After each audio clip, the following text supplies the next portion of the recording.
में गुजराती खिलाड़ियों भाग लेशे। 5 दिव्यांग खिलाड़ी करशे देशનું प्रतिनिधित्व। 28 ऑगस्टથી 8 सप्टेम्बर सुधी पेरिसમાં आ पेरा ऑलिम्पिक योजाशे, જ્યાં Bhavina Patel para table tennis single વુમન્સની અંદર ભાગ લેશે।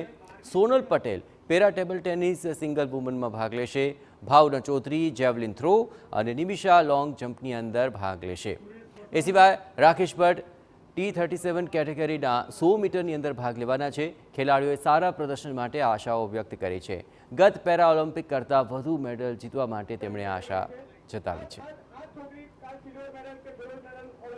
मैं T46 कैटेगरी का हूँ। तो पेरिस पैरा ओलंपिक में मैं लॉन्ग जंप रिप्रेजेंट करेंगे इवेंट, और पूरा तैयारी है। और मेरा तैयारी sports authority of India Gujarat Gandhinagar में हो रहा है, और मेरा पूरा कोशिश रहेगा कि इंडिया के लिए मैं अच्छा रिप्रेजेंट करूँ। आ वखते गया वखते करता आ वखते मेडलना चांसीस वधारे छे, અને આ વખતે અમે એવું તૈયારી સાથે જઈએ છીએ કે વધારે મેડલ લાવીએ, અને સંખ્યા બી વધારે છે ગયા કરતાં, એટલે અમને જરૂર આશા છે કે વધારે મેડલ આવશે। અત્યારે મેડલ ઉપર જ ફોકસ છે કે ઇન્ડિયા માટે ને ગુજરાતને ગૌરવ અપાવીએ મેડલ લઈને। ગુજરાત તરફથી કુલ 5 ખેલાડી ભાગ લેનાર છે।